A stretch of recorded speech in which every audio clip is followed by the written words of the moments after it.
What is up, everyone? I am TST's the Mudman, and it's time to figure out what we are going to play this weekend ranked in Gods Unchained. And it has been quite some time since we've received a balance patch, so the meta is quite stale. If you watched last week's video or the video before that, then you have a pretty good understanding of how the meta is right now. But let's go through the motions anyway. We are on gudex.com looking at God popularity over the past 7 days at Mythic rank. And just like for the past couple of weeks, we have Deception as well as Light on top. Deception is 2% more popular than Light. However, Zoolite is the most popular single archetype in the meta right now, followed by Aggro Deception. Zoolite currently makes up about 16 to 17% of the meta on any given day. Aggro Deception makes up about 11% of the meta, which is up 2% from last week. It's impossible to say for sure if Aggro Deception is actually on the rise or if it was simply a good choice for this week's quest. But, at the end of the day, it is a 2% increase in popularity, so it's pretty minimal altogether. It's probably not worth worrying about it as much as I have. Then we have nature, which is predominantly like aggressive wild nature. That being said, Amazon nature is also becoming more popular. Amazon nature is not the greatest archetype. In fact, I'd say it's probably weaker than wild nature. That being said, nature has not received a new archetype in about a year, so I imagine a large portion of the player base is simply getting bored with the wild nature, hence the rising popularity in Amazons. So you might see Amazons this weekend, but it'll probably be normal old wild nature. Now we have Magic, which is a very versatile god. The two most popular archetypes for Magic are Control Magic as well as Tempo Magic, but they can also be combo-oriented Magic decks. Arcane Burst probably being the best and most popular, but you might also see a Portal Wrangler deck or maybe some sort of school teacher deck, but that would be very rare. The most common archetypes are definitely Tempo and then some sort of control-oriented deck, whether it be Standard Control or Arcane Burst. Next up we have War, which has the single highest win rate over all the gods, 0.1% better than Light, which makes a lot of sense. Whenever Zoolite is the most popular deck in the meta, then Control War becomes the best deck in the meta, seeing as that Control War has very many tools, very good at defeating creature-oriented decks. That being said, Control War is never that popular of an archetype because the deck itself usually costs a few $1,000s to make. And then the least popular god of all is Death, which, like Magic, is very versatile. The two most popular archetypes are zombies and Nubians. However, over-the-line death or board wipe death are also possible. When you are playing against Death this weekend, if you see they pick the Soulburn God Power, then that is a dead giveaway that they are zombies. If they pick Blood Ritual, then they could be any of the archetypes, although they're probably Nubians. And if they pick Neferu Sacrifice, then they are definitely over the line. But when you run into Death, there is a very high likelihood that you hit the zombies. They are by far the most popular of the Death archetypes. But now that we've done this brief overview of the meta, let's take a look at some decks you might want to play this weekend. Alright, let's start things off with the most popular domain in Deception. This aggressive Deception list was made by J-Rock, and this is a very interesting aggro Deception list. A lot of cool cards of note. Let's start things off with the Skeletal Hoplite. We've talked about Skeletal Hoplite in Aggro Deception in this series before. It is a perfect buff candidate for all of Deception's various buff cards. It has the 1 armor, which means you can use your Orpheus Distraction God Power on it indefinitely. It also has 2 health, which means it is a very good target for something like Assassin's Aim. This is a 1-mana creature that you could very easily play on turn 1. If it lives, Assassin's Aim it, then Dark Knives into Orpheus Distraction, and just rinse and repeat until you win the game. It's very powerful. It's, a similar card to Pyramid Warden in that regard. Just a very good Assassin's Aim target that you can Orpheus Distract indefinitely. It's very powerful. Then, of course, we have 2 copies of Lethal Prowler in here, which is not particularly uncommon in Aggro Deception. If you have a creature on the board ready to attack, it's essentially a 5-mana 5/5 with God Blitz, and that is very easy to set up, especially with cards like Shadow of Letheanon in your deck. It's very easy to get that 5 damage over the top with this card. And then that brings us to probably the most interesting card in this deck, which is Blessing of Deception. I don't think I've ever seen anyone play this card in a deck, but it makes a lot of sense. If you don't know, this is a 2-mana Deception spell. It gives you 8 favor, and it hides all of your unhidden creatures for 1 turn. So it has a very similar effect to Pietro. Of course, it doesn't make the bodies that Pietro makes, but it does allow you to hide, Armor Lurkers, Pyramid Wardens, Skeletal Hoplites, or Felid Assassins, all in one turn. It's very powerful. It's also very good for hiding creatures that only have 1 health. So if you've been Orpheos distracting creatures and they're almost dead, this is a great way to hide it. It also works very well with that aforementioned Felid Assassin. All in all, I think it's a very cool and very strong inclusion for this archetype. Then one interesting thing of note is we only have a single copy of Umber Arrow in this deck. In my opinion, you probably want to run 2 copies of Umber Arrow in any Deception deck, considering Martyr of White Plains is incredibly common and incredibly powerful. Stealing an opposing Martyr of White Plains and then killing it off on your side of the board can often be game-winning, so in my opinion, you probably want to figure out a way to get a second Umber Arrow in this deck. And then besides that, we have our normal Hidden Rush Deception staples. We have our Armor Lurkers, our Switch Duelists. We have our Merrick for extra damage. 2 copies of Arms Dealer. Another relatively rare inclusion to see in Aggro Deception list. We did talk about this card last week as well.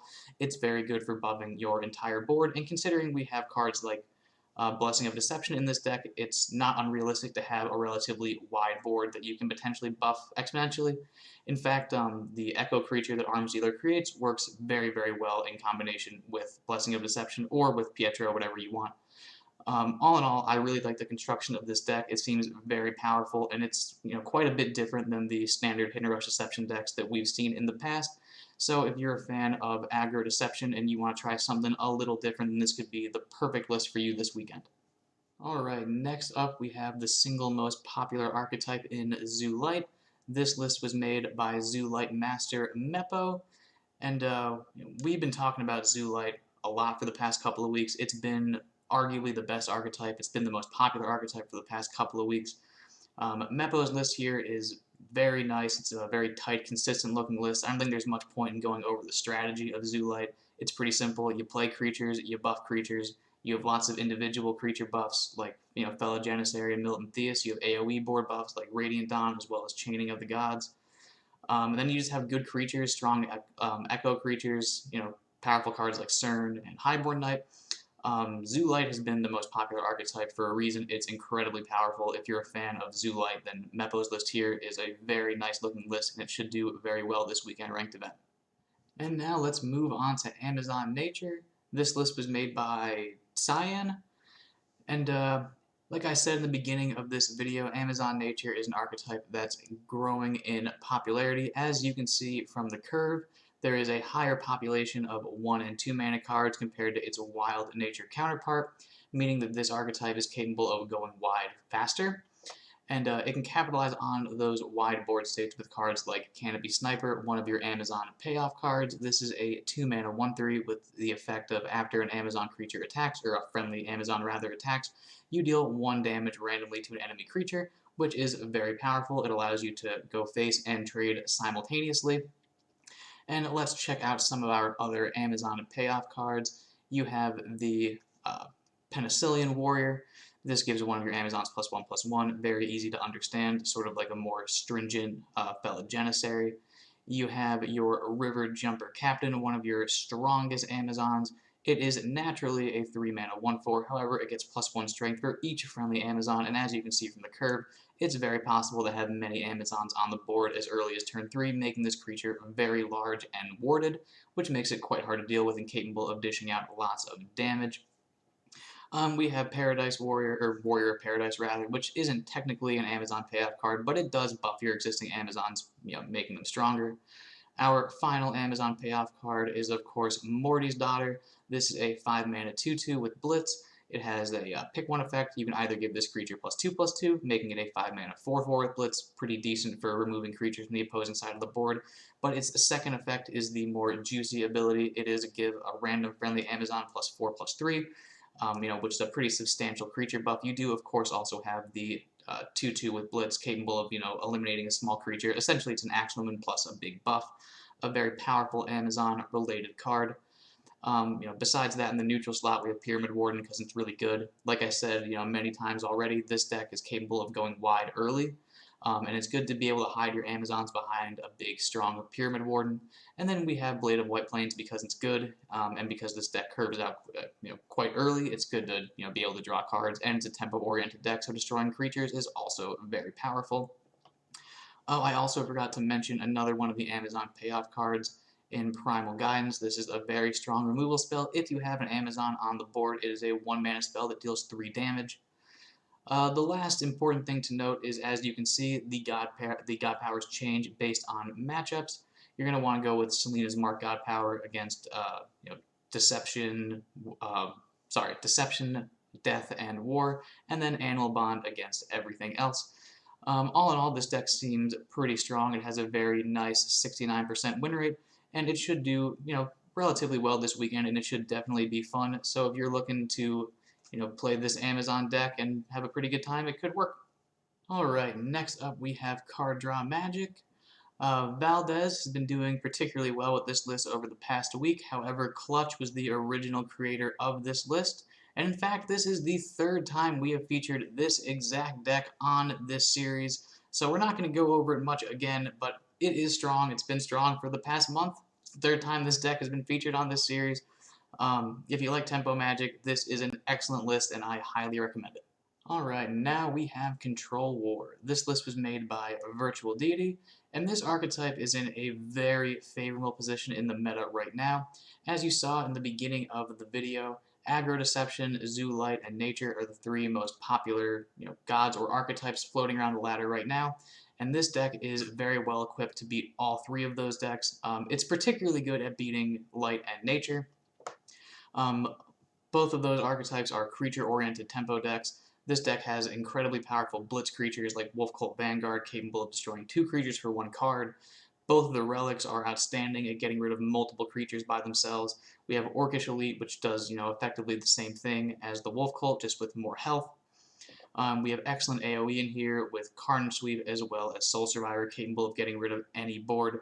It's important to note that Soul Survivor and Carnage Sweep go through Hidden, so it's good against all the Hidden Rush Deception decks out there. We also have 2 copies of Savage Strike, also good for dealing with those hidden creatures, Shadow of Lethanon in particular. We have some very powerful relic removal in here. We have the Ironborn Disruptor, capable of destroying any relic regardless of its size, which is very important for getting rid of cards like Palace's Wand or Lysander's Spear. We have an End to War, which is, incredibly powerful removal spell, probably pound for pound the best removal in the game. If you have 5 creatures in your Void, then for 3 mana you can obliterate any creature in the game as long as it has 1 or less armor.